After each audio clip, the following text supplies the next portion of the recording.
Hello friends, नमस्कार बच्चों। शुभाशीष, मैं उत्तम सिंह राणा और आज आपके लिए एक पुराना paper Jawahar Navodaya Vidyalaya entrance exam class 6 का पुराना पेपर ला रहा हूं 2020 का। और आज मैं इस पेपर को सॉल्व करने वाला हूं इंग्लिश मीडियम में। अगर आप हिंदी मीडियम में इसको देखना चाहते हैं तो इसका लिंक मैं डिस्क्रिप्शन बॉक्स में दे दूंगा। आप हिंदी मीडियम में अगर देखना चाहते हैं तो आप इसका लिंक खोलिएगा। मैं आपको बताना चाहूंगा कि 2020 में ये पेपर 2 बार हुआ था। एक तो पूरे मैदानी भाग इंडिया के और पठारी भाग तमाम पूरा इंडिया में जो पेपर हुआ ये जनवरी 2020 में हुआ था। और बाकी जो पहाड़ी क्षेत्र हैं, हिमाचल प्रदेश, उत्तराखंड, जम्मू कश्मीर और पूर्वोत्तर राज्य, इनमें अप्रैल में होना था, लेकिन कोरोना की वजह से यह पीछे चला गया। तब जाकर ये नवंबर में संपन्न हुआ। और मैंने ये दोनों पेपर सॉल्व किए हुए हैं, जनवरी का और नवंबर का। अगर आप नवंबर वाला पेपर देखना चाहते हैं, नवंबर 2020 में जो पेपर हुआ था, उसका लिंक भी मैं डिस्क्रिप्शन बॉक्स में आपको दे दूंगा। और चलिए बिना देरी किए हुए सीधा शुरू करते हैं क्वेश्चन नंबर 1 से। देखिए, इस पेपर में फर्स्ट 4 क्वेश्चंस हैं कि हम 4 फिगर दे रखे हैं, इनमें 3 एक जैसे हैं और एक किसी न किसी रूप से अलग है। तो अलग फिगर आपको छांटना है। तो अगर हम देखेंगे तो यहाँ देखिए सेंटर वाले पे लाइन पड़ी है, बाकी सबके साइड है, जो साइड में सबके साइड में ये निशान पड़ा है और इसके सेंटर में पड़ा है, तो इसलिए स्पष्ट होता है कि ये अलग है। इसको अगर हम देखेंगे तो KIT, KIT, KIT, KIC, तो सब में KIT, मतलब ये तीनों लेटर्स अल्फाबेट हैं, लेकिन यहाँ C जो है एक नया अल्फाबेट आ गया, तो ये अलग होगा। इस फिगर को अगर हम गौर से देखें तो देखो ये राइट एंगल ट्रायंगल है, यानी समकोण त्रिभुज। ये भी राइट एंगल ट्रायंगल है, ये भी राइट एंगल ट्रायंगल है। इनका मतलब इसका एक जो एंगल है ये राइट एंगल है तीनों में, लेकिन इसमें राइट एंगल कोई भी नहीं है, इसलिए ये अलग है। यहाँ देखिए सारे जो तीर हैं वो बाहर की तरफ हैं, लेकिन इस वाले में अंदर की तरफ तीर का निशान है, इसलिए ये अलग है। यहाँ एक फिगर पहले दे रखा है, ठीक इसी के जैसा फिगर इन चारों में से आपको खोजना है। तो देखिए यहाँ पे एक ब्लैंक है, 2 ब्लैंक इधर है, 2 ब्लैंक इधर है। तो यहाँ अगर हम देखें तो इसमें देखिए एक ब्लैंक इधर, 2 ब्लैंक इधर, 2 इधर, तो बिल्कुल ठीक मैच कर रहा है। तो बी वाला फिगर कर रहा है। यहाँ देखिए 2 पे ये सर्किल बने हुए हैं, अंदर इस तरह से स्क्वायर बना है और बाहर सर्किल बना है। तो यहाँ देखिए इसके जो अब छोटे सर्किल हैं ये गलत साइड में बने हैं। ठीक बी वाला, इस पे भी देखिए 2 सर्किल बने हैं, दोनों लाइंस इस तरह से हैं और अंदर जो है स्क्वायर बना है और बाहर से सर्किल बना है। ठीक इसके जैसे आकृति आपको खोजना है, तो सबके निशान बाहर की तरफ खुल रहे हैं चारों के, लेकिन इसमें एक निशान ये अंदर की तरफ है, इसका ये अंदर की तरफ है। सी वाले के देखिए चारों निशान बाहर की तरफ तीर के हैं। और इसको देखेंगे तो ये वाला स्टार कैसे बना है, ये 2 ऊपर बने हैं और नीचे एक ये बना है। इस तरह से ठीक ढंग से देखेंगे तो इस पे एक एक्स्ट्रा बना हुआ है, ये नहीं है। बिल्कुल ये जो मैच कर रहा है ये फिगर बी की तरह कर रहा है। ये वाला ट्रायंगल, ये 2 ट्रायंगल समान बने हैं और ये 2 छोटे ट्रायंगल बने हैं और ये ऊपर का ट्रायंगल भी मैच कर रहा है, ये वाला भी, और ये दोनों भी मैच कर रहे हैं सबके सब। क्वेश्चन नंबर 9 से देखिए आपने क्या करना है, इसका 3 पार्ट तो भरे हैं और एक पार्ट ब्लैंक है, ये आपको भरना है ठीक उसी पैटर्न पे जिस पैटर्न पे ये और भरे हैं। तो देखिए इसमें बाहर की तरफ है दोनों का, इस वाले पे बाहर की तरफ दोनों का है, यहाँ का इधर, यहाँ का इधर, और इस वाले में भी बाहर की तरफ दोनों में है। तो यहाँ देखिए ये बाहर की तरफ, लेकिन यहाँ एक ही डायरेक्शन में हो गए, एक की ये गलत है। ये देखिए ये चारों बाहर की तरफ है, तो ये बिल्कुल सही आंसर है। इस वाले फिगर को अगर आप देखें तो इसको आप सीधे मिलाइए और इस पे जो ये 1 2 3 4 है, ये तो 1 2 3 4 और 1 2 3 4 ही वो अंदर से है ब्लैक वाले, और साइड में ये इस तरह का निशान बना है जैसे राइट एंगल का बनता है। तो देखिए इसमें तो उल्टी साइड बना है, तो इसमें भी उल्टी साइड बना है। इसमें देखिए 1 2 3 4 अंदर से, 1 2 3 4 बाहर से, लेकिन ये वाला निशान यहाँ गलत साइड बना है। ये बिल्कुल सही है, देखो ये निशान भी सही बना है और इनके साइड भी 4 4 ये बिल्कुल मैच कर रही है। यहाँ अगर आप देखेंगे तो इसका पूरा ये इस तरह से सर्किल बन जाएगा और यहाँ से सर्किल भी ये बन जाएगा और यहाँ काला हो जाएगा। तो यहाँ तो ऐसा तो है नहीं कहीं बिंदी वाला, तो जो खाली सर्कल को ये पूरा भी नहीं कर रहा, ये ऊपर की तरफ है, तो ये बिल्कुल डी वाला देखिए मैच कर रहा है इससे। ठीक है, इसको अगर आप मिलाएंगे तो इसको ऐसे मिला देंगे और ये ऐसे और ये ऐसे मिला देंगे, तो अंदर का व्हाइट रहेगा और ये ब्लैक हो जाएगा। तो ये बिल्कुल ए वाला देखिए मैच कर रहा है। क्वेश्चन नंबर 13 से आपने देखना है कि ये तीन फिगर्स में एक निश्चित पैटर्न में फिगर चेंज हो रहे हैं, तो उसी पैटर्न में चौथे वाले में जो क्वेश्चन मार्क जहां लगा है कौन सा फिगर आएगा, इनमें से एक छांटना है आपको। ठीक है ना। तो यहाँ देखिए पहले एक सर्किल था, इसके नीचे एक ये मल्टीपल का निशान लग गया, फिर एक और सर्किल लग गया। तो इसका मतलब अब पहले सर्किल था, फिर मल्टीपल, फिर सर्किल, तो फिर मल्टीपल होगा। तो देखिए सर्किल ये वाला देखिए, सर्किल मल्टीपल सर्किल मल्टीपल, गोला गुणा गोला गुणा। ठीक है ना। अब इसमें देखिए ये ऊपर की तरफ था, ये ऐसा हो गया, और यहाँ एक गुणा का निशान था, एक क्रॉस का निशान है, तो ये वाला देखिए उल्टा हो गया लेकिन ऊपर चला गया, ये वाला भी नीचे आ गया, ये फिर उल्टा हो गया, लेकिन यहाँ एक मल्टीपल का निशान था, यहाँ दो, यहाँ तीन हो गए गुणा के निशान, तो ये देखिए ऊपर होगा। क्लियर है। अब की बार कहाँ होगा, ये ऊपर होगा, चार गुणा के निशान होंगे, चार मल्टीपल होंगे, और ये वाला जो है नीचे होगा और ये होगा। तो देखिए इसमें तो तीन मल्टीपल हैं, इसमें देखिए चार मल्टीपल है, ये नीचे की तरफ है, तो बिल्कुल आंसर सी है। देखिए ये जेड इस तरफ है, ये जेड जैसी आकृति है। अब ये जो है इधर आया, तो इसका मतलब ये एंटी क्लॉक घुमा 90 डिग्री। एंटी क्लॉक मतलब घड़ी की सुई के विपरीत की दिशा में 90 डिग्री घुमा, फिर घड़ी की सुई की विपरीत दिशा में 90 डिग्री इधर घूम गया। तो इसका मतलब फिर घड़ी की सुई की दिशा में 90 डिग्री ऐसा घूमेगा, तो ये ऐसा हो जाएगा। अब ये तीर का निशान इधर चला जाएगा और ये ऐसा एन बन जाएगा, तो ये आंसर होगा बी वाला।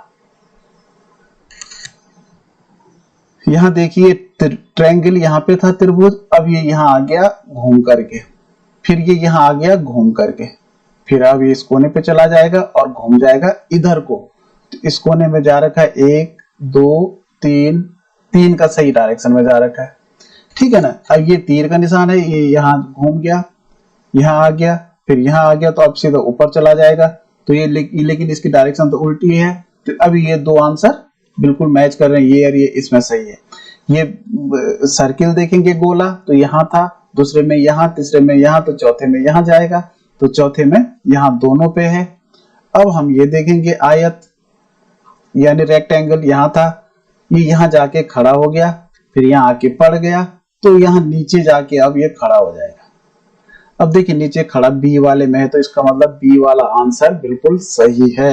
में आपने क्या करना है, क्वेश्चन नंबर 17 से है कि जो रिलेशन इसका इस फिगर से है, पहले का जो संबंध दूसरे से है वही तीसरे का किस से होगा, इन चारों में से आपको आंसर खोजना है। तो अगर आप गौर से देखें तो इसमें स्क्वायर है, और इसके अंदर जो है स्क्वायर ये कट नहीं लगा है, बल्कि ये इसके डायगोनल्स हैं, विकर्ण जिसे कहते हैं, यहां से यहां मिलाने वाला और यहां से यहां मिलाने वाला विकर्ण है। और ये जो है पेंटागन है, पंचभुज, पांच भुजाओं की आकृति, तो इसके भी डायगोनल्स बनेंगे, तो इसके डायगोनल्स ये हैं। जो अगला इसका आंसर होगा ये होगा, क्योंकि ये सभी कोनों को मिलाने वाले जो होते हैं वही विकर्ण होते हैं। यहां देखिए ये बड़ा सर्किल है, और यहाँ ये ऊपर से ये था ये, तो यहाँ जाके ये उल्टा हो गया, बाकी वैसे ही रहा। तो ये ऐसा है तो ये भी उल्टा हो जाएगा और वैसे ही रहेगा, तो ये आंसर जो है बिल्कुल सी वाला होगा। यहाँ देखिए ये सर्किल के अंदर ये फिगर है, नीचे एक ट्रायंगल है, तो ये ट्रायंगल इसके अंदर चला गया, तो यहाँ ट्रायंगल के अंदर ये है, तो यहाँ जो ये सर्किल है छोटा, ये इसके अंदर चला जाएगा, तो ट्रायंगल के अंदर ये और इसके अंदर सर्किल लास्ट में, तो आंसर बी होगा। यहां देखिए इसके 6 कट लगे हैं, यहां जो है इधर भी 6 लगे हैं, इधर भी 6 लगे हैं, तो यानी जो पैटर्न यहां था इसके अगल बगल दोनों तरफ हो गया, तो इसका मतलब जो पैटर्न यहां है वो इसमें भी हो जाएगा और इसमें भी हो जाएगा, तो आंसर होगा सी। देखिए इन फिगर्स में आपने क्या करना है, इसको फिगर्स को पूरा करना है। अभी जैसे ट्रायंगल के भीतर कोई फिगर है तो इसको ट्रायंगल को आप पूरा कीजिए। तब देखिए ये जो बचा हुआ फिगर है ये इनमें से किससे मैच करता है। तो देखिए पहले वाले से तो मैच हो नहीं रहा है, दूसरे वाले से देखिए नहीं हो रहा है, तीसरे वाले से देखिए ये भी नहीं हो रहा है, चौथे वाले से देखिए बिल्कुल हो रहा है, ये इसके अंदर घुस गया और ये डी वाले से बिल्कुल मैच हो रहा है। यानी ये जो फिगर है ये डी वाले से मैच हो रहा है, जो छूटा हुआ फिगर है। इसको अगर हम सर्किल को पूरा करेंगे तो देखिए ये इधर आ जाएगा, ये इधर हो जाएगा और बाहर से ब्लैक है। तो वैसे तो ये भी है लेकिन इसके बाहर ब्लैक नहीं है, तो इसका मतलब बी वाला फिगर इसको पूरा कर रहा है। इसको अगर आप पूरा करना चाहेंगे इसको ये मिलाइए, इसको ये मिलाइए। अब देखिए कौन सा फिगर, ये वाला तो नहीं कर रहा है, हाँ इस पे ये दो, ये बी वाला देखिए बिल्कुल पूरी तरह से मैच हो रहा है इसके साथ, पूरे फिगर के साथ। इसको आप पूरा कीजिए तो ये ट्रायंगल का ये वाला हिस्सा जो है ये बिल्कुल यहाँ पे आ जाएगा। ठीक है, क्वेश्चन नंबर 25 से ये फिगर दिए हैं और इनके ठीक दाहिनी तरफ एक मिरर है। मिरर पे ये फिगर कैसे दिख रहे हैं, तो देखिए जब मिरर पे जो मिरर की साइड होते हैं वो मिरर की साइड, पीछे भी मिरर की साइड ही रहते हैं, तो ये व्हाइट वाला इधर ही रहेगा, ये ब्लैक वाली गोली इधर ही रहेगी और बाकी ये कट ये हो जाएगा। ऊपर का काला तो ये ऊपर ही रहेगा, नीचे वाला ये और ये ब्लैक इधर रहेगा। तो देखिए ये ऊपर तो ब्लैक वाला रहेगा पूरा और ये नीचे व्हाइट वाला। पहला ही फिगर बिल्कुल मैच कर रहा है, देखिए ब्लैक वाला है, ये व्हाइट है, ये ऊपर ब्लैक है, ये व्हाइट है। तो इसका मतलब ये वाला फिगर दिखेगा मिरर के पीछे। यहाँ देखिए ये इस तरह का है सी, तो ये मिरर की तरफ सी है, तो इसका मतलब जो मिरर पे दिखेगा ऐसा दिखेगा, इक्वल ऐसा दिखेगा। बस ये तो उल्टा हो गया सी, तो ये तो हो नहीं सकता। यहाँ सी इस तरफ है, ये बिल्कुल इस, लेकिन इसकी जो लाइनिंग है वो सीधी है, तो ये भी नहीं हो सकता। ये इसकी अंदर तो ब्लैंक है, बिल्कुल जो मैच कर रहा है वो फिगर डी है। डी में देखिए सी का मुंह इसकी तरफ है, क्योंकि जब इधर से है तो इधर मुंह ऐसा दिखेगा इसका, और ये इक्वल वैसी दिखेगा और इसकी लाइनिंग ऐसी तिरछी दिखेंगी, तो डी वाला बिल्कुल आंसर होगा। देखिए ये के जो है शीशे की तरफ ऐसा दिखेगा और एन ऐसा है, ये शीशे की बाहर की तरफ ऊपर है, तो एन ऐसा हो जाएगा देखिए, और ये ऐसे ही रहेगा। तो ये वाला जो जिसके अंदर लिखा होगा ये देखिए ये बिल्कुल मैच कर रहा है बी वाला। ठीक है, यहां देखिए ये ऐसा है, तो ये तो बिल्कुल वैसे ही रहेगा। ये डिवाइड को अगल वाला निशान नीचे रहेगा, प्लस इस तरफ रहेगा और मल्टीपल इस तरफ रहेगा, माइनस इधर और डिवाइड इधर। अब बाहर से गोल ये सर्किल ऐसे ही रहेगा गोला। तो ये प्लस ये वाला फिगर बन जाएगा, पीछे दिखेगा। यहाँ क्वेश्चन देखिए कागज मोड़ने वाले हैं। यहां से आपने कागज को फोल्ड किया इस तरफ, फिर दूसरा फोल्ड किया ऐसा, और एक और फोल्ड यहाँ पे आपने किया यहाँ और इसको ऐसा काट दिया, 1 2 3 4 काटे। तो जब इसको हम यहाँ ओपन करेंगे तो इसके 4 इस तरफ हो जाएंगे, फिर जब इधर को ओपन होगा तो यहाँ भी 4 ओपन हो जाएंगे, इधर भी इधर। फिर यहाँ ऐसा ओपन होगा तो इस पूरे पे ऐसा ऐसा ऐसा ऐसा ऐसा ऐसा हो जाएगा। तो ये जो फिगर मैच कर रहा है बिल्कुल एक ही तरह हो जाएगा, देखिए। ठीक है ना, यहाँ कागज को हमने इस तरफ मोड़ा, नीचे को मोड़ा, फिर इसको ऐसा करके हमने यहाँ ऊपर को मोड़ा और यहाँ से इन्होंने काट दिया। लेकिन जब हम इसको फिर इधर खोलेंगे, क्योंकि यहाँ से मिला हुआ इधर कट गया, तो ये इधर भी कटा हुआ मिलेगा, और जब दोनों पूरा इधर खोलेगा तो इधर भी कटा हुआ, ऊपर भी कटा हुआ, चारों तरफ कटा हुआ मिलेगा, और ये होगा फिगर डी की तरह। कि कागज के प्रैक्टिस अगर आप ज्यादा अच्छा करना चाहते हैं तो आप कुछ कागज काट के देखिए, फिर आपकी समझ में ढंग से आ जाएंगे। यहाँ कागज को इस तरह से मोड़ा, फिर एक बार हमने ऐसा मोड़ा, फिर इसको इसने ऐसा मोड़ दिया और यहाँ 2 छेद कर दिए इधर। तो जब इधर को इधर खोलेगा तो 2 छेद इधर भी हो जाएंगे, फिर इधर को खोलेंगे तो ये इधर में भी 4 छेद हो जाएंगे, फिर इधर को खोलेंगे तो इधर भी 4 छेद और इधर भी 4 छेद। तो यानी आंसर होगा बी वाला। यहाँ देखिए कागज को इधर को मोड़ा, फिर ऊपर को मोड़ा, ऊपर से नीचे को मोड़ा, सॉरी ये किया। फिर जब हम ऊपर को खोलेंगे तो ये सर्किल इधर और ये ट्रायंगल इधर बन जाएगा। फिर जब दो और खोलेंगे इधर को तो यहाँ भी सर्किल इधर और ट्रायंगल इधर को बन जाएगा, यहाँ भी सर्किल इधर और ट्रायंगल अंदर को बन जाएगा। तो चारों तरफ सर्किल बाहर की तरफ और ट्रायंगल अंदर की तरफ, आंसर होगा सी। अलग अलग फिगर दे रखे हैं, ये ट्रायंगल है, ये ट्रायंगल है, ये ट्रायंगल है और एक शेप ये है। देखिए इन फिगर्स को जोड़ के आपने देखना है कि इनमें से कौन सा फिगर बन रहा है, ठीक है ना। इनमें से कोई भी हिस्सा छूटना नहीं चाहिए। अगर हम पहले वाले को देखें तो इसके ऊपर ये वाला फिगर है, तो ये खास मैच नहीं कर रहा है, लेकिन दो ट्रायंगल हैं, ये यहाँ दो ट्रायंगल है, ये बड़ा ट्रायंगल ये है। लेकिन यहाँ देखने वाली बात ये है कि ये समान इक्वल साइड वाले ट्रायंगल हैं, समबाहु त्रिभुज। तो यहाँ समबाहु त्रिभुज जो है इसमें दिख रहे हैं, और ये वाला ट्रायंगल ये दिख रहा है और ये वाला फिगर ये दिख रहा है। तो बिल्कुल ज्यादा सही फिगर जो है बी वाला मैच कर रहा है। यहाँ दो बड़े ट्रायंगल हैं और दो रेक्टेंगल हैं, दो त्रिभुज हैं और वो भी समकोण त्रिभुज है, राइट एंगल ट्रायंगल। और ये रेक्टेंगल यानी आयत हैं दो। तो यहाँ अगर हम देखें तो ये दो राइट एंगल ट्रायंगल बन गए और ये वर्ग बन गए। तो ये आंसर मैच नहीं कर रहा है क्योंकि ये रेक्टेंगल है, ये स्क्वायर नहीं है। यहाँ देखिए ये दो ट्रायंगल हैं 90 डिग्री वाले और ये दो रेक्टेंगल हैं, तो ये बिल्कुल मैच कर रहा है बी वाला फिगर। यहाँ देखिए लंबे स्क्वायर वो है ये रेक्टेंगल और इसके दो हिस्से कर रखे हैं। तो यहाँ देखेंगे हम तो यहाँ तो मैच नहीं कर रहा है। यहाँ देखेंगे तो ये 1 2 3 ये हो गया, दो हिस्से वाला ये हो गया, तो बी वाला बिल्कुल मैच कर रहा है। और यहाँ देखो तो एक ये वर्ग हो गया, वर्ग बोले तो स्क्वायर हो गया, और ये वाला फिगर ऐसा हो गया, ये ट्रायंगल, तो ये ट्रायंगल यही मिल जाएगा तो ये ऐसा हो जाएगा, और ये यहाँ मिल जाएगा तो ऐसा हो जाएगा।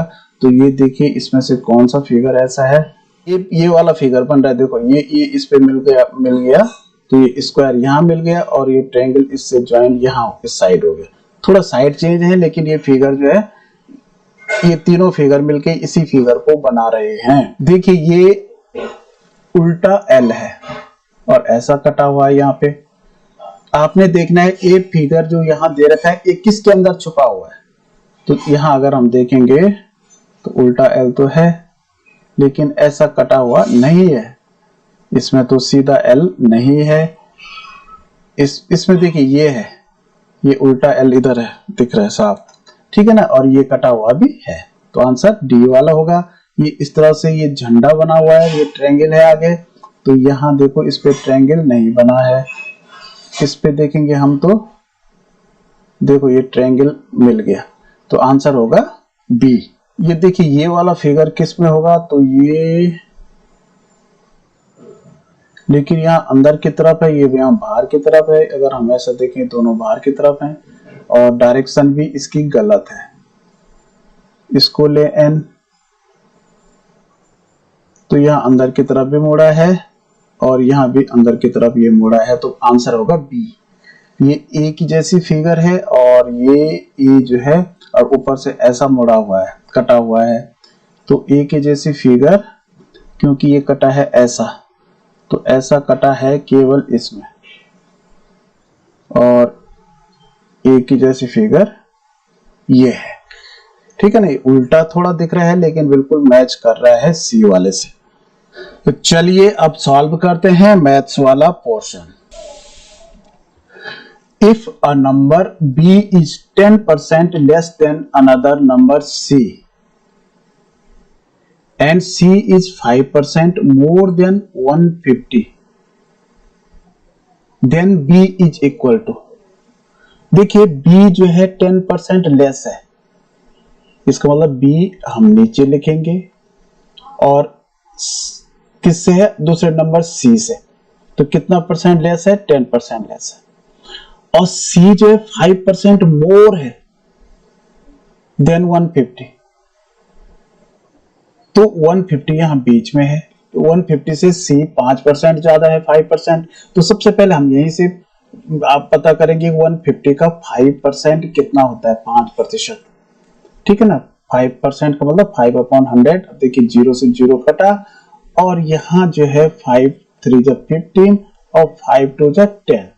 अब यहाँ सॉरी 5 से मैंने डायरेक्ट काट सकता था, पर एक ही बात है, 5 3 जा 15 हो गया और 2 हो गया।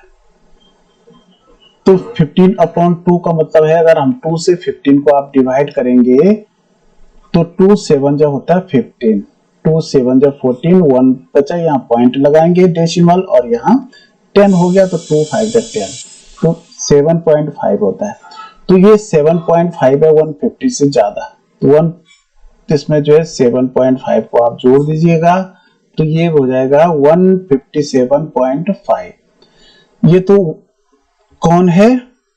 लेस 5% मोर देन 150, ये सी है। तो यानी सी की वैल्यू हो गई, ये सी की वैल्यू हो गई 157.5, 157.5, ठीक है ना। अब ये जो है बी इससे 10% लेस है, अब इसका हमें 10% निकालना पड़ेगा। तो 1575.5 इंटू 10% यानी 10/100। तो देखिए 0 से 0 कटा। अब जब हम किसी भी संख्या को हम 10 से डिवाइड करते हैं तो उनके एक अंक के लेफ्ट साइड डेसिमल चला जाता है, तो इसका जो आंसर होगा ना वो हो जाएगा 15 और डेसिमल यहाँ जाएगा। आप डिवाइड करके देखना, ये 15.75, तो ये इससे लेस है, ठीक है ना, लेस है। तो इसका मतलब सी की वैल्यू इतनी है 157.5, तो इसमें से 15.75 लेस करना पड़ेगा। तो यहाँ 0 लगा देंगे, 0 में से 5 गया 5, यहाँ 14 में से 7 गया 7, यहाँ 6 में से 5 गया 1, यहाँ 4 और यहाँ 1, तो जो बी की वैल्यू हो जाएगी 141.75 हो जाएगी। ये डी वाला आंसर बिल्कुल सही होगा। The sum of HCF and LCM of HCF बोलते हैं महत्तम समापवर्तक, highest common factor, lowest common multiple या लॉस हो जिसे कहते हैं। तो इनका लॉस और मॉस निकालने के लिए उसका सम निकालना पड़ेगा। तो पहले आप देखिए एक साथ हम निकाल सकते हैं, 45 है, 60 है और 75।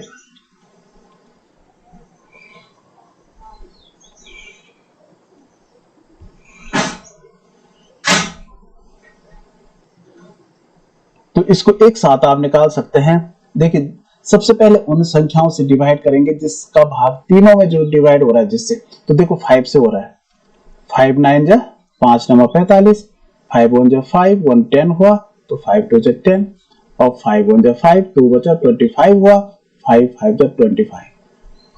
अब देखिए 5 से तीनों डिवाइड नहीं हो रहे, लेकिन 3 से हो रहे हैं, 3 3 जा 9 और 3 4 जा 12 और 3 5 जा 15। अब कोई भी डिजिट ऐसी नहीं है जो इन तीनों को डिवाइड करती हो। तो जब ऐसी डिजिट हमको, ऐसे फैक्टर्स हमें मिल जाते हैं कि जिनसे सारी तीनों संख्याएं डिवाइड हो रही हैं, तो वही HCF होता है, मौसा। यानी जो इसका HCF होगा वो 5 into 3 होगा, यानी 15 होगा।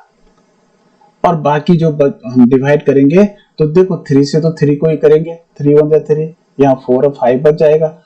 अब ये 5 से 5 को ही करेंगे, 5 1 जा 5, अब ये देखिए 4 बच गया, तो 4 2 से हम 2 बार इसको करेंगे, 2 2 जा 4 और फिर 2 1 जा 2। तो इसका मतलब ये सारा हम मल्टीपल करेंगे, तो ये के लिए हम इन सब का मल्टीपल कर देंगे। अब मैं यहाँ पे जगह नहीं है, आप लिख सकते, चलो लिख देता हूँ, 5 into 3 into 3 into 5 into 2 into 2, तो 2 2 जा 4, 4 5 जा 20, 23 जा 60, और यहाँ से अगर हम यहाँ तक तो 60 हो गया, और यहाँ 5 3 जा 15, तो 15 6 जा 15 छक्का 90, 900 हो गया। और इसका सम बताना है, सम का मतलब 900, तो LCM हो गया और HCF 15 हो गया, तो इसमें 15 हम ऐड कर देंगे, तो 915 हमारा आंसर हो जाएगा।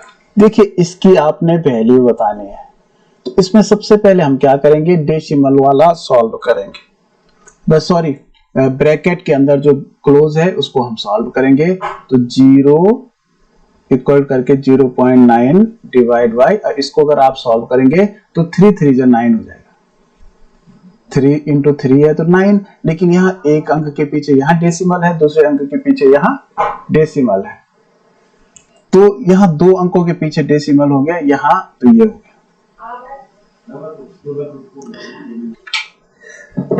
इसका मतलब ये है कि 0.09 से हमें डिवाइड करना है 9 को, लेकिन वह 0.9 को, सॉरी 0.9, लेकिन जिससे हम डिवाइड करते हैं उसमें कभी भी डेसिमल नहीं होना चाहिए। तो हम क्या करते हैं, इसका डेसिमल हटाना, हम देखते हैं कितने डिजिट के पीछे डेसिमल है।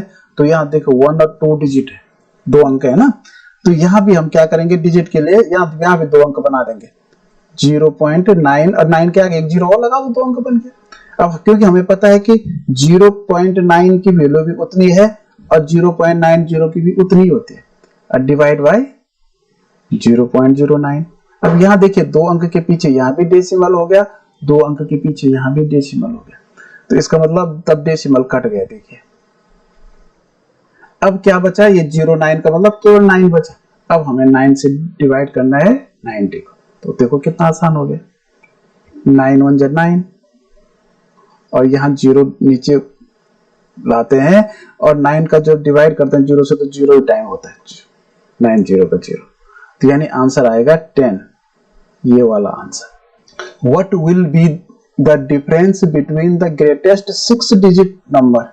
ग्रेटेस्ट का मतलब क्या होता है, सबसे बड़ा। 6 डिजिट का मतलब 6 अंकों की सबसे बड़ी संख्या। तो 6 अंकों की सबसे बड़ी संख्या कैसे लिखते हैं पता है, हम 999 6 बार लिख देंगे, 1 2 3 4 5 6, तो ये बन गई 6 डिजिट की सबसे बड़ी संख्या, ग्रेटेस्ट नंबर। वो याद हो गया ना कि नहीं हुआ। अब क्या करेंगे, द ग्रेटेस्ट 5 डिजिट नंबर, फिर वैसे ग्रेटेस्ट 5 डिजिट नंबर लिखना है तो क्या कैसे बनाएंगे, 99 को 5 टाइम्स लिखेंगे, 5 बार लिखेंगे कि नहीं लिखेंगे, 1 2 3 4 5। अब क्या बताना है, डिफरेंस। तो डिफरेंस का मतलब घटाना है, अंतर, माइनस करना है। तो देखो 9 में से 9 0 0 0 0 0 9, तो देखो इतना हो गया, 9 लाख हो गया। कितना हो गया, 9 lakh. What is the difference between the greatest 7 digit number and the smallest 4 digit number? तो भी वैसी है, डिफरेंस बताना, अंतर बताना है। ग्रेटेस्ट 7 डिजिट नंबर कैसे बनाएंगे बताओ, 7 डिजिट लिखेंगे, कितनी बार लिखेंगे 9 को, 3 4 5 6 7 टाइम लिखेंगे। अब यहाँ है 4 डिजिट नंबर, स्मॉलेस्ट है, लिखिए। अब स्मॉलेस्ट कैसे बनाते हैं पता है, कैसे बनाते हैं, क्योंकि 4 डिजिट है ना, तो इसमें 3 0 होंगे और यहां से 1 लिख देंगे, स्मॉलेस्ट 1 थे, ठीक है। अब डिफरेंस बताना है तो यानी माइनस करना है, तो यहाँ देखिए 9 9 9 8 9 9 9, 999 पहले है, 999 बाद में है, बीच में 8 है, तो 999 999 8, ये देखिए आंसर डी वाला। Amit bought a table for ₹1200। इसका जो टेबल का सीपी है, क्रय मूल्य, कॉस्ट प्राइस है 1200 क्रय मूल्य, and spend ₹200 on it's repair.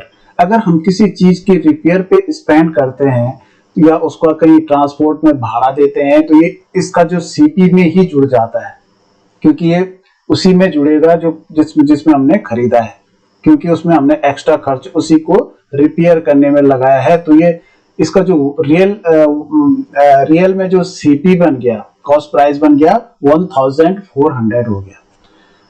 He sold it for 1680। अब इसने जो इसका जो एसपी है, सेलिंग प्राइस है, वो 1680 है, तो इसका मतलब ये ज्यादा में बेचा तो प्रॉफिट हो रहा है, तो कितने का प्रॉफिट हो रहा है, इसमें से हम ये माइनस कर देंगे, तो 280 रुपीज का प्रॉफिट हो रहा है, प्रॉफिट, ठीक है ना, यानी लाभ हो रहा है, प्रॉफिट का मतलब फायदा हो रहा है। हिज प्रॉफिट और लॉस परसेंट, इसको परसेंट में बताना है, तो परसेंट बताना है, प्रॉफिट परसेंट इक्वल टू होता है, profit percent equal to profit into 100, तो प्रॉफिट हुआ 280 का इंटू 100 अपॉन सीपी, जो कॉस्ट प्राइस होता है, तो कॉस्ट प्राइस हो गया 1400। ये 0 से 0 कटा, और 14 1 जा 14, 14 2 जा 28 और 0 में 0 बार, यानी 20 आंसर आया। तो 20% का प्रॉफिट इनको हुआ। इसका इक्वल बताना है। तो अगर हम इसको मल्टीपल करेंगे, तो मैंने बोला ऐसे सवालों में हमें थोड़ी देर के लिए डेसिमल भूल जाना है, बिल्कुल। तो अगर हम यहाँ पे डेसिमल भूल जाएंगे तो इसको पढ़ो 14,075 इंटू 1।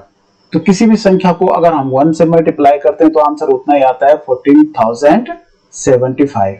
अब हम डेसिमल देखेंगे कितने अंकों के पीछे है, बाईं तरफ है किसके, तो यहाँ 1 2 डिजिट है, 2 डिजिट ये है, 4 डिजिट के पीछे। तो यहाँ से आप गिनो 1 2 3 4, तो यहाँ डेसिमल होगा।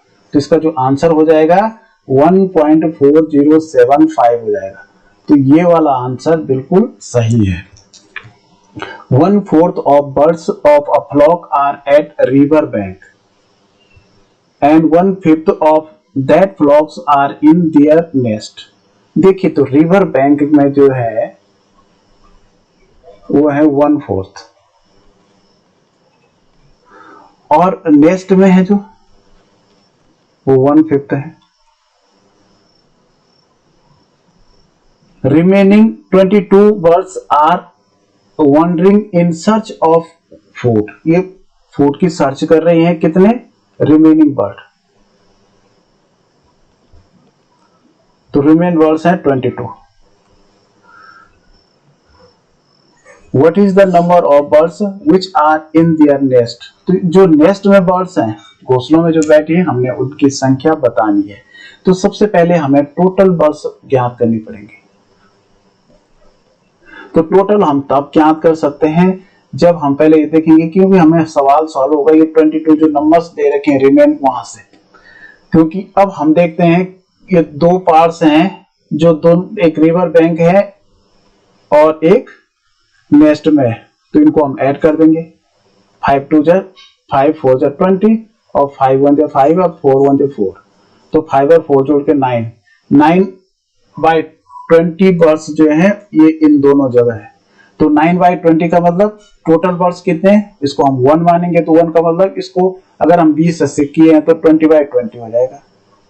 आप चाहे 1 में से इसको माइनस करो, चाहे ऐसे करो जैसे आपको सिखाया है, जैसे आपको आता है, तो ये इतना हो जाएगा। तो इसमें से अगर आप 20 में से 9 करेंगे तो 11/20 हो जाएगा।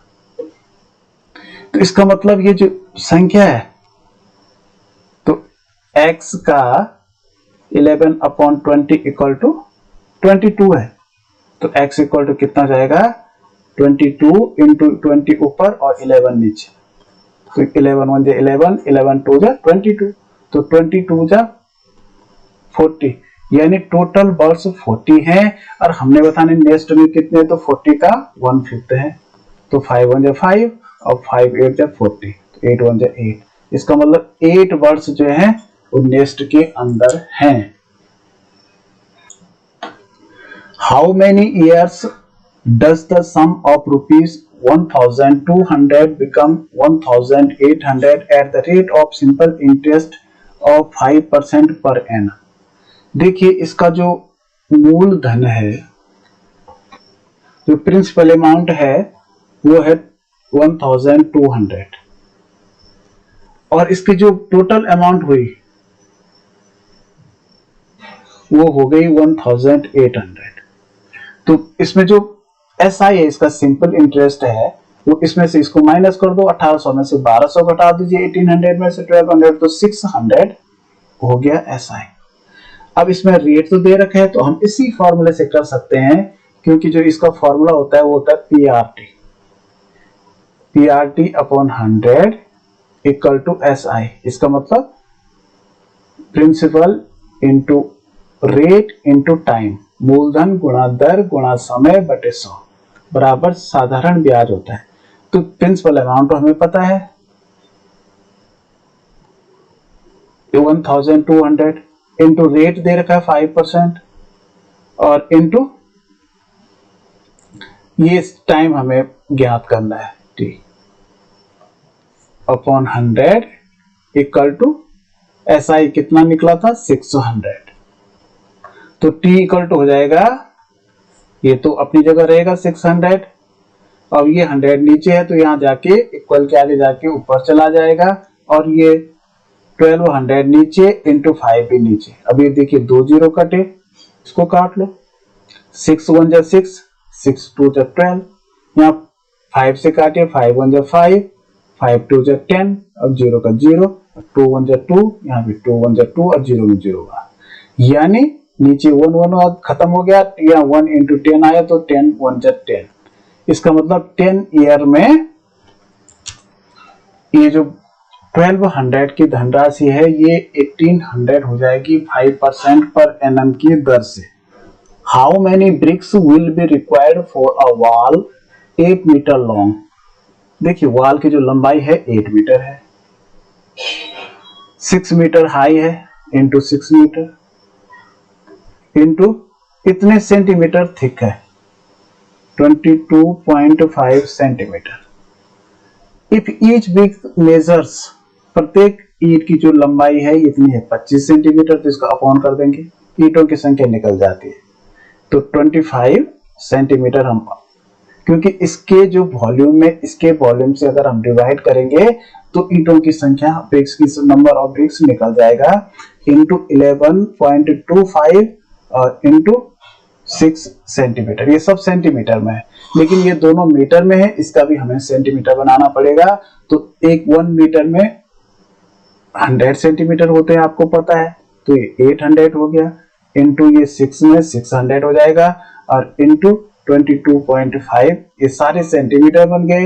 यहाँ 25 भी सेंटीमीटर है, 11.25 भी सेंटीमीटर है, इंटू 6 भी सेंटीमीटर है। अब देखिए जो जो कटता है उसको आप काट दीजिए। 25 से 1 जा 25 और 25 3 जा 75, यहाँ 5 50 हो गया और 25 2 जा 50। अब देखिए यहाँ 6 से 600 कट रहा है, 6 1 जा 6, 6 1 जा 6 और 0 0 100 हो गया। यहाँ पे दिमाग से अगर आप काटें तो यहीं पे कट जाएगा ये, क्योंकि 11.25 है, 11.25 और यहाँ 22.5 है, तो इसके डेसिमल 2 अंकों के पीछे है, तो यहाँ 2 अंकों के पीछे करने के लिए हम यहाँ 1 जीरो बढ़ा देंगे, तो इसकी वैल्यू उतनी ही रहेगी। अब देखिए दोनों डेसिमल कट गए, ये भी कट गया, ये भी कट गया, तो यह 1125 हो गया, ये 2250 हो गया, यानी ये 1125 से कम 1125 होता है, और इसका दोगुना दो बार डिवाइड होता है, 2250 हो जाएगा। 11 का दुगुना 22 और 25 का दुगुना 50, तो यानी इसको काटेंगे तो 2 बार कटा। अब देखिए नीचे 111 आ गया और आंसर हो गया 32, 2 जा 64 हो गया, और इसको 100 से अगर इस 100 से मल्टीप्लाई करेंगे तो इसके आगे 2 जीरो, तो इतने रुपीज हो जाएगा, सॉरी रुपीज नहीं, ये हो जाएंगे इतने ब्रिक्स, नंबर ऑफ ब्रिक्स, इतने ईंट लगेंगे 6400। If 15 minus 15 divide by 15 into 6 equal to x, then the value of x, मतलब इसकी वैल्यू बतानी है। तो जब ऐसे क्वेश्चन होते हैं जिसमें माइनस भी हो, प्लस भी हो, इनटू भी हो, तो ये बॉड मास वाली विधि मैंने आपको बताया था, BOD, ये bracket of divide M multiple addition and subtraction BODMAS, इस विधि से करते हैं। तो देखो यहाँ हमारे पास ब्रैकेट भी नहीं है, ऑफ भी नहीं है, तो पहले हम डिवाइड करेंगे। तो जो देखो 15 से 15 को डिवाइड करना है, तो इसके नीचे ऐसा कर देते हैं हम, और 15 से डिवाइड करते हैं 15 को, हाँ, तो 15 1 जा 15। अब बाकी को हम वैसे उतारेंगे। देखो ये वाला 15 हमने ऐसे नीचे लाए और यहाँ माइनस भी लाए। अब इन दोनों को हमें नहीं लिखना है, इनके बदले क्या लिखना है, इनका आंसर। तो दोनों के बदले हमने क्या लिख दिया, 1 और इंटू 6 लिख दिया बस। अब हमें क्या करना है, इसके हिसाब से डिवाइड के बाद मल्टीपल करना है, तो मल्टीपल 1 इंटू 6 करना है। तो हाँ, तो 5 15 माइनस, तो 6 1 जा 6 हो जाएगा। अब ये सॉल्व करना है, 15 में से 6 माइनस करो तो 9, तो 9 आंसर आ गया। यहाँ 3/8 है, डिवाइड बाई, ये ब्रैकेट के अंदर है, 5/3 माइनस 1/6 और प्लस 5/8। तो इसमें अभी बॉड मास के हिसाब से हमें क्या करना है, ब्रैकेट करना है। तो पहले हम इसको सॉल्व करेंगे। तो इसको पहले अलग पे भी सॉल्व कर सकते हैं, क्योंकि यहाँ देखिए ये 3 है, यहाँ 6 है, तो यहाँ इसका वो करने के लिए क्या करना पड़ेगा, 5/3 है तो इसका 6 बनाना पड़ेगा ना नीचे, 2 से मल्टीपल, तो ऊपर भी 2 से मल्टीपल करना पड़ेगा। फ्रैक्शन में ये होता है कि जब नीचे के इक्वल होते हैं डिनोमिनेटर्स, तभी हम इसको जोड़ सकते हैं या घटा सकते हैं, ऐड कर सकते हैं या माइनस कर सकते हैं। और -1/6 हो गया, तो इसको अगर हम करेंगे तो 5 2 10 हो गया, यानी 10/6 -1/6। अब देखो नीचे 6 हो गया, तो 10 में से 1 गया तो 9/6 हो गया। अब हमने ये दोनों नहीं लिखने, इनके बदले इसका आंसर लिखना है 9/6। समझ में आया? तो हमने लिखा इक्वल टू करके 3/8 डिवाइड बाय 9/6, और इसका खूब ब्रैकेट हट गया, अब प्लस 5/8। अब देखिए उसके हिसाब से हमें क्या करना पड़ेगा, ब्रैकेट करना पड़ेगा, सॉरी डिवाइड करना पड़ेगा, लेकिन इसमें डिवाइड होता ही नहीं है। जो उसके क्वेश्चन होते हैं फ्रैक्शन के, इसमें डिवाइड नहीं होता है। डिवाइड को हम मल्टीपल में चेंज कर देते हैं, गुणा में। तो कैसे करते हैं, 3/8 ऐसी रहेगा, और यहाँ गुणा का निशान, यहाँ 6/9 हो जाएगा, और प्लस 5/8। तो देखिए जो कट रहा है उसको हम काट सकते हैं, 3 1 जा 3, 3 3 जा 9। कटने का मतलब 3 से हमने इसको भी डिवाइड किया और इसको भी किया, तो यहाँ 1 आया आंसर, यहाँ 9 आया। फिर इस तरह से देखो ये 6 कट रहा है, 3 1 जा 3 और 3 2 जा 6। अब यहाँ पे क्या बच गया, यहाँ 1 × 2 बचा, तो 2 1 जा 2 हो गया ऊपर, और यहाँ नीचे 8 ही बच गया, और यहाँ प्लस 5/8। अब देखो नीचे दोनों का 8 है तो इसको जोड़ दीजिए, 5 और 2 7, तो 7/8 आंसर होगा, सी वाला। The value of x which makes the following statement true is। इसमें आपने इस x का मान बताना है ताकि इसका जो ये है ये ट्रू हो सके। तो पहले हम इसको सॉल्व करेंगे, इसको आप सॉल्व करेंगे तो सबसे पहले जो इसमें जो होल नंबर है, पूर्ण संख्या पूर्णांक है, इसको हटाएंगे। तो 11 5 जा 11 3 जा 33, और 7 जो ऐड करके 40 हो गया, 40/11 × 11/5। तो देखिए 11 11 तो कट गया, 5 1 जा 5, और 5 8 जा 40, 5 8 40। अब यहाँ डिवाइड बाय है, तो सीधा आप, क्योंकि हमें पता है कि हम जो फ्रैक्शन के क्वेश्चन होते हैं उसमें डिवाइड नहीं करते हैं, डिवाइड को चेंज करते हैं मल्टीपल में। लेकिन मल्टीपल में चेंज करके क्या होता है, आगे वाला उल्टा हो जाता है। तो इसकी वैल्यू यहाँ पे 3 से हमने मल्टीप्लाई x को किया तो 3x/7 है, तो यहाँ उल्टा हो जाएगा 7/3x इक्वल टू 4/3। अब यहाँ देखिए, यहाँ इसका मल्टीप्लाई करिए आप, तो 8 7 जा 56, 8 7 56/3x इक्वल टू 4/3। अब क्योंकि यहाँ नीचे उल्टा 3x नीचे आ गया तो हम इसको उल्टा कर देंगे, 3x ऊपर ले आएंगे और 56 नीचे इक्वल टू, इसको भी हम उल्टा कर देंगे 3/,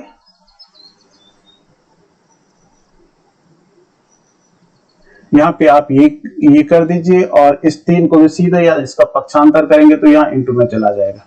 4 1 जा 4, 4 1 जा 4, और यहाँ 1 बचा, 16 हुआ, 4 4 जा 16, और ये 3 3 कट गया, तो x इक्वल टू हो गया 14। तो यहाँ पे जो इसकी वैल्यू आएगी, ये आएगी 14।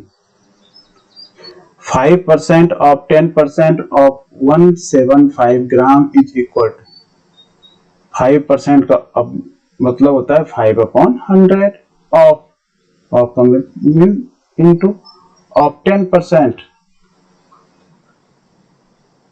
Of into 175।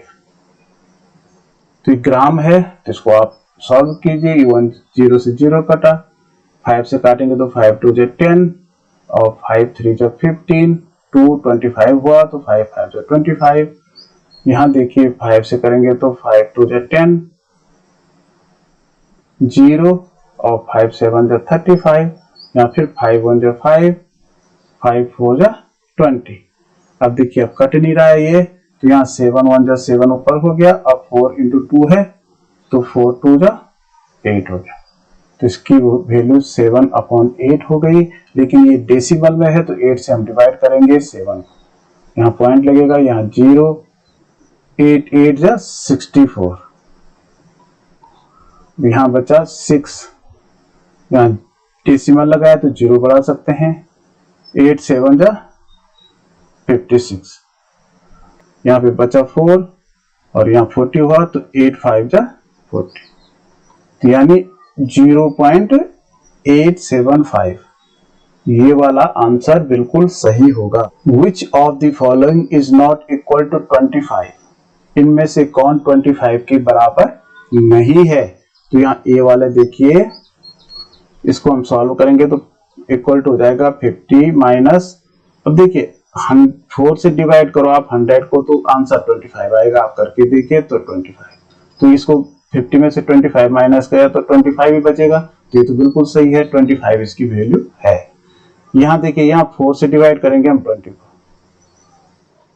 तो 4 5 जा 20, अब यहाँ 20 प्लस 5 है, 20 प्लस 5 तो ये भी 25 हो रहा है, तो ये इसकी वैल्यू भी 25 है।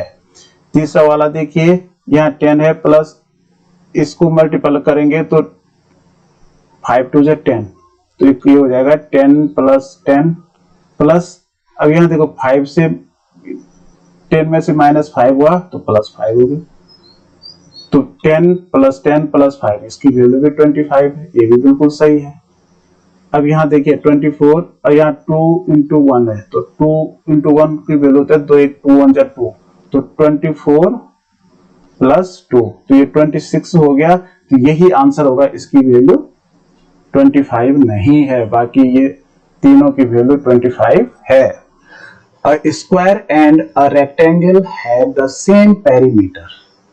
देखिए एक स्क्वायर है और एक रेक्टेंगल है, एक वर्ग है, एक आयत है, उनका दोनों का परिमाप यानी पेरीमीटर इक्वल है। ये स्क्वायर है, ये रेक्टेंगल है, दोनों का पेरीमीटर सेम है। If the side of square is 16 metre, इसकी जो साइड है वो 16 मीटर है, तो चलो हम सीधे यहाँ पे, हमें पता है कि ये 16 मीटर है तो ये भी 16 मीटर होगी, ये भी 16 होगी, ये भी 16 होगी, तो इसका जो पेरीमीटर हो जाएगा P इक्वल टू 16 इंटू 4, इसका जो परिमाप निकलता है भुजा गुणा 4, तो 64, 16 इंटू 4 64 मीटर हो जाएगा, तो इसका मतलब इसका परिमाप भी 64 मीटर हो। If the side of square is the length of the rectangle is 18 metre, इसकी जो लेंथ है वो 18 मीटर है, तो हमें पता है इसकी लेंथ जितनी 18 मीटर इतनी होगी, तो यहाँ भी 18 मीटर होगा, तो 18 जिसकी जो 2 लेंथ हो जाएंगी, 2 लंबाइयां, तो 18 इंटू 2 हो जाएंगी 36 मीटर। अब 36 मीटर तो 2 लंबाइयां हो गई, तो अगर हम, क्योंकि ये तो चारों भुजाओं का योग है ये पेरीमीटर, तो इस 64 में से ये अगर हम कम कर देंगे, अगर हम 64 में से 36 को माइनस करते हैं तो जो बचेगा ये ब्रेथ हो जाएंगी दोनों, तो इसकी जो दोनों ब्रेथ हैं, 2 ब्रेथ हैं, ये हो जाएगी, इसको माइनस करो 14 में से 6 तो 8 और यहाँ बचा 2, तो 28 मीटर 2 ब्रेथ हो गई यहाँ की, तो एक ब्रेथ निकालने के लिए कितना, क्या करेंगे हम, 28 को 2 से डिवाइड करेंगे, 2 1 जा 2, 2 1 जा 2, 2 4 जा 8, तो ये 14 मीटर हो जाएगी इसकी ब्रेथ, तो इसकी ब्रेथ बतानी थी, तो 14 metre. A park is 1500 metres long and 750 metres wide. देखिए ये पार्क है,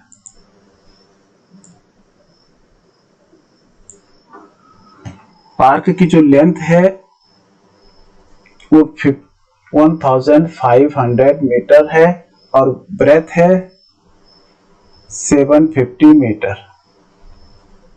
A cyclist has to take 4 rounds of this park.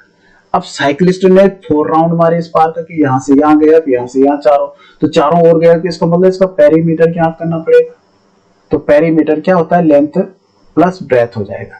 तो इसको हम जोड़ेंगे 1500 और इसमें प्लस कर देंगे 750, तो ये हो गया 2250। तो 2250 ये 2 हो गई, तो जितनी ये दोनों है उतनी ये दोनों होंगी, तो इंटू 2 करते हैं। तो 2 0 का 0, 2 5 जा 10, 2 2 जा 4, 5 2 2 जा 4। तो इतने मीटर एक राउंड में उसको चढ़ना पड़ेगा। तो क्योंकि ये 4 राउंड गया, तो 4 राउंड को इसको इंटू 4 कर देंगे। 4 5 जा 20, 2 4 4 जा 16, 18। तो ये 18,000 मीटर गया। अब देखिए आगे लिखा है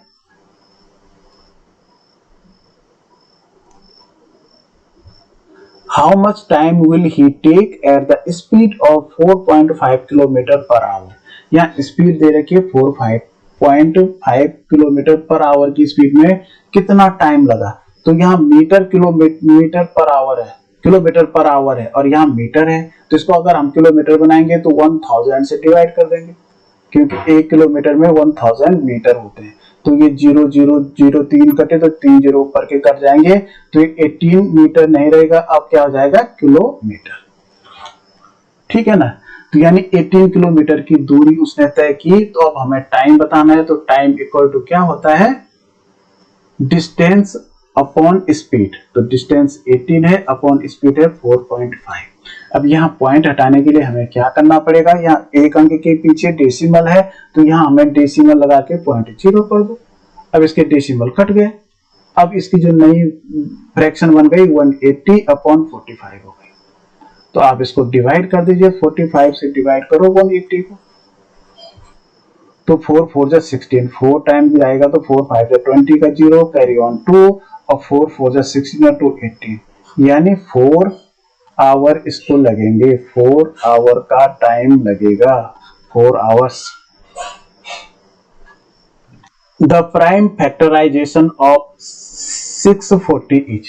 इसका प्राइम फैक्टर निकालने तो बहुत आसान होते हैं। 640 हम देखते हैं, सबसे पहले 2 से डिवाइड होता है कि नहीं, क्योंकि 0 जिसकी यूनिट 1 में होता है, वंस में, तो वहां जिसके इकाई में 0 हो उसमें 2 से डिवाइड होगा। तो 2 3 जा 6, 2 2 जा 4, 2 0 जा 0, 2 से फिर होगा 2 1 जा 2, यहाँ 1 बचा, 12 हुआ, 2 6 जा 12 और 0 में 0 बार, फिर 2 से हुआ 2 8 जा 16, 0 में 0 बार, फिर 2 से हुआ 2 4 जा 8, 0 में 0 बार, फिर 2 से हुआ 2 2 जा 4, 0 में 0 बार, फिर 2 से हुआ 2 1 जा 2, 0 में 0 बार, फिर 2 से हुआ 2 5 जा 10 और अब केवल 5 से होगा 5 1 जा 5। तो इसके जो कितने बार 2 आया, 1 2 3 4 5 6 7 बार, और एक बार 5 आया, तो 1 2 3 4 5 6 7 टाइम्स तो 2 आया और एक बार 5 आया। तो इसका मतलब डी वाला जो फैक्टर्स हैं ये 640 के सही फैक्टर है। Find the approximate result of the following expression in whole numbers। तो whole numbers में बताना है, तो इसको आपने राउंड फिगर में लिखना है, डेसिमल हटा देना। तो यहाँ पॉइंट के बाद अगर 5 या 5 से बड़ा अंक है तो एक बढ़ जाएगा लेफ्ट साइड। तो 49 के बाद देखो 0.6 है, तो यहाँ एक बढ़ जाएगा, तो इक्वल टू 50 हो जाएगा। फिर देखिए इनटू है 10.2 है, ये 5 से छोटा, तो यहाँ 10 ही रहेगा। माइनस है 7.1, ये भी 5 से छोटा है डेसिमल के आगे, तो यहाँ 7 ही रहेगा। फिर इनटू है 29.7, यहाँ 5 से बड़ा है, तो यहाँ 29 की जगह 30 हो जाएगा। माइनस 5.1 है, तो ये 5 ही रहेगा, और इंटू 21.1 है, तो ये 20 ही रहेगा। अब सबसे पहले हम इंटू करेंगे, मल्टीपल करेंगे, उसके बाद हम तो इसका मल्टीपल हम करेंगे तो इक्वल टू 500 आ जाएगा। माइनस 7 3 जा 21 होता है, 0 में 0 बार। अब 5 2 जा 10 होता है, 0 में 0 बार, 0 से गुना किया 0। अब देखो माइनस माइनस हमेशा जुड़ जाते हैं, तो इक्वल टू हो जाएगा 500 माइनस, अब 220 में 100 जोड़ा तो 310 हो जाएगा, तो 210। अब 500 में से 310 अगर आप माइनस करेंगे तो 190 आंसर होगा। We reached our destination at 2:40 PM। हम अपनी जहां हमें जाना था वहां पहुंचे हम 2:45 PM पे, मतलब शाम के, दिन के, दोपहर के बाद। आफ्टर ट्रेवलिंग 4 होल 1/2 आवर्स, यानी हमने 4.5 घंटे ट्रेवल किया। जो ट्रेवल का टाइम था वो था 4.5 घंटा, यानी इसको 9/2 आवर भी कह सकते हैं। 4 2 8 8 now when did we start, तो हमने इसमें से घटाना है, तो हम ये देखेंगे कि 9/2 में कितने आवर होते हैं। तो इसको आवर मिनट में अगर हम बदलेंगे तो हम क्या करेंगे, 2 से डिवाइड करेंगे। ये आप सीधा ज्यादा चक्कर में मत पड़ो, यहाँ पे इस चलो ऐसा करके भी देखते हैं 9 को। तो 2 4 से 8, अभी ये अपने आप ही बचा 4 होल 1/2 आवर। तो इसका मतलब ये सीधा से यहाँ भी वही 4 होल 1/2 आवर। तो इसका मतलब ये हो गया कि 4 तो आवर है 4, अब 1/2 आवर हो रहे, तो 1/2 आवर में कितने होंगे, यानी 60/2 हो जाएगा, यानी 30 मिनट हो जाएंगे। आप इसको काट के देखना 30 आएगा। तो इसका मतलब 430, इतना टाइम हमने यात्रा की, 4 आवर और 30 minute.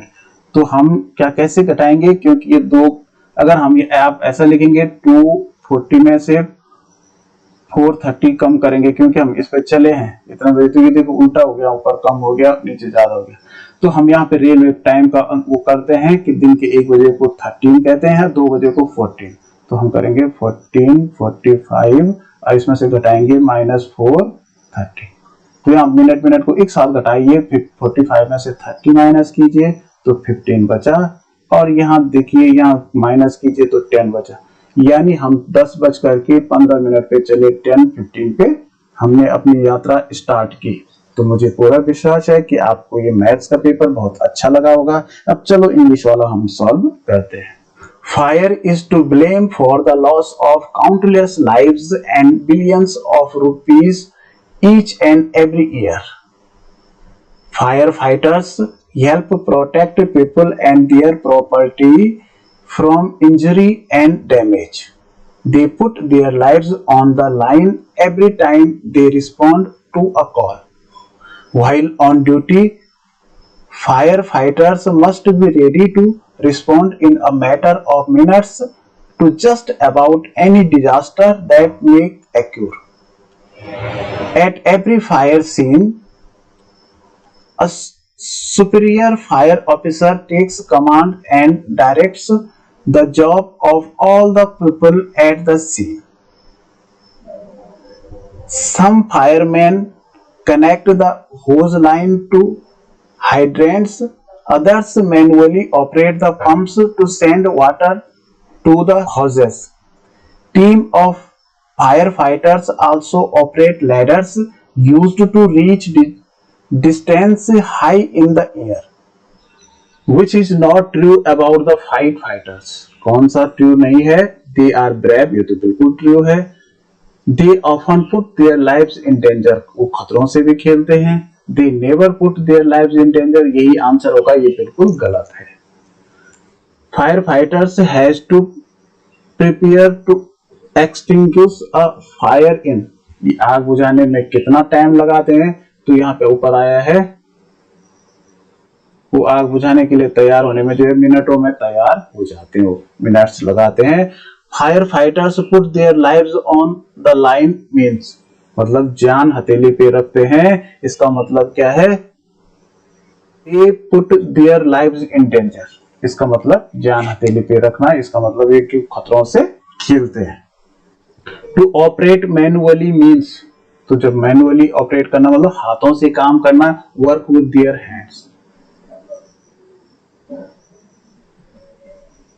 The word occur means the same as, occur का मतलब होता है कोई चीज घटित होना, happen. Hema lay on her bed staring at the star stuck at ceiling of her room. She was upset as none of the clothes seemed to fit her. She wore them again one by one, but they were either too tight or too short.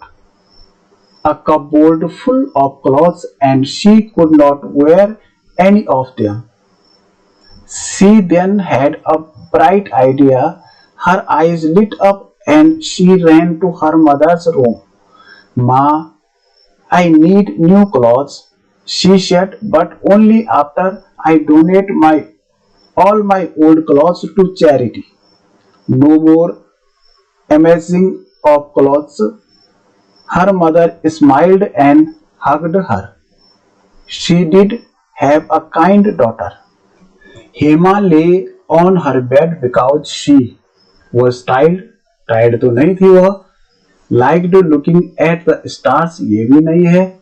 Was wondering what to wear. वो चिंता कर रही थी कि मैं क्या पहनूं. तो यही इसका सही आंसर होगा. She could not wear any of her clothes because, क्यों नहीं पहन सकती थी वो कपड़े? Because none of them fitted her. उनमें से कोई उसमें फिट नहीं आ रहा था. The synonym of the word amazing. Amazing का मतलब होता है इकट्ठा करना या कलेक्ट करना. ठीक है ना, ये इसका पर्यायवाची सिनोनिम्स है. हेमा इज ग्रीडी तो नहीं थी, वो चैरिटेबल थी क्योंकि उसने अपने कपड़े चैरिटी को दान करने की बात की थी. The opposite of the word donate. Donate का मतलब होता है दान करना और रिसीव का मतलब होता है लेना. तो डोनेट का अपोजिट होगा receive. Travelling is both recreational and educative. It has always been regarded as an important part of education. In Europe, a young man is considered fully educated only when he has traveled through many countries of Europe. In ancient India also, our sages understood the great value of traveling. They made it a pious duty of visit various pilgrim centers situated in different parts of India, encouraged the feeling of oneness among Indians. It is important to, if one wants to get real education, जो real education लेना चाहता है उसे travel करना चाहिए. ये बात ऊपर आई है. Visiting the centers was considered holy in ancient India. तो अनसेंट इंडिया में जो विजिटिंग होती थी वो पिलग्रिम की होती थी, धार्मिक स्थानों की होती थी.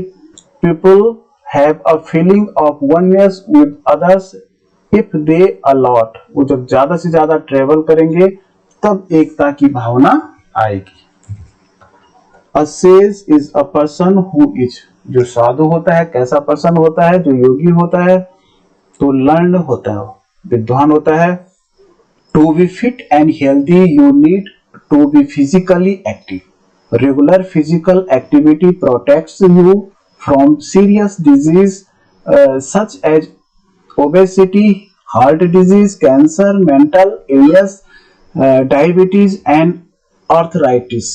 Riding a bicycle regularly is one of the best way to reduce your risk of health problems associated with a sedentary lifestyle.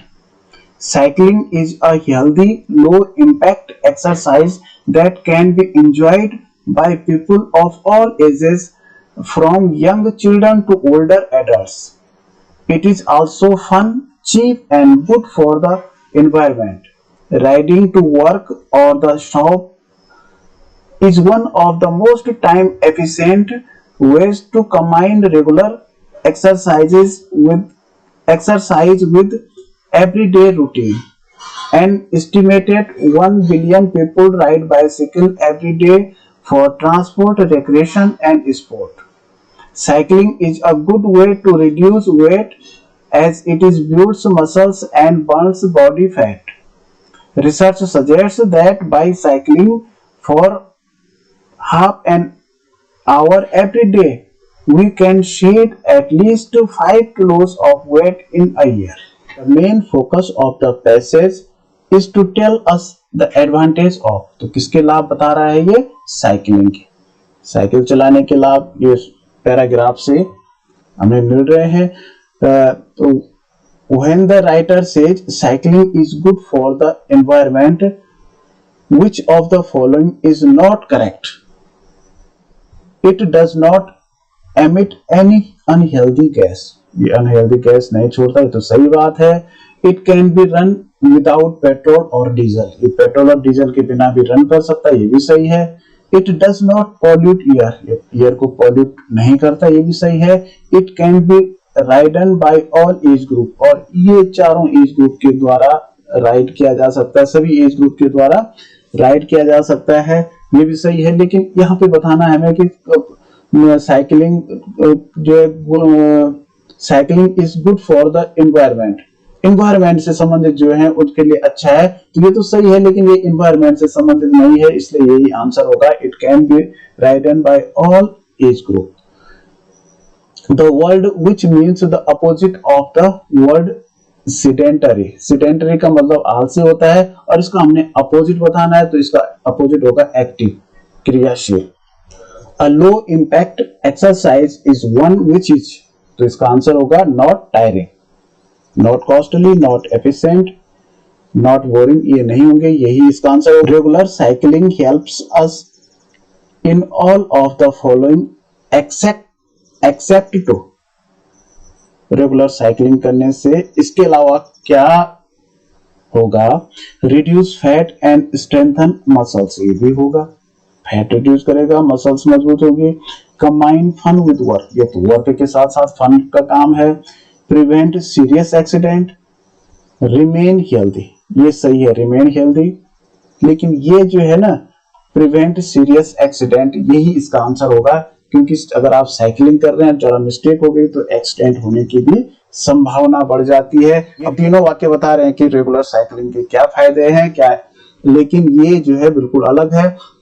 तो मुझे पूरा विश्वास है कि आपको अच्छा लगा होगा। तो अगर आपने चैनल सब्सक्राइब नहीं किया तो प्लीज सब्सक्राइब कीजिएगा, और मेरे सभी वीडियो देखने के लिए आप चैनल को सर्च कीजिएगा, प्लेलिस्ट पे जाइएगा, वहां मैंने सभी ओल्ड पेपर्स कई वर्षों के सॉल्व किए हुए हैं, कई मॉडल पेपर्स और बुक्स के जो गाइड्स हैं उनके पेपर सॉल्व किए हैं, आप प्लेलिस्ट पे जाकर के खोज सकते हैं। Okay bye.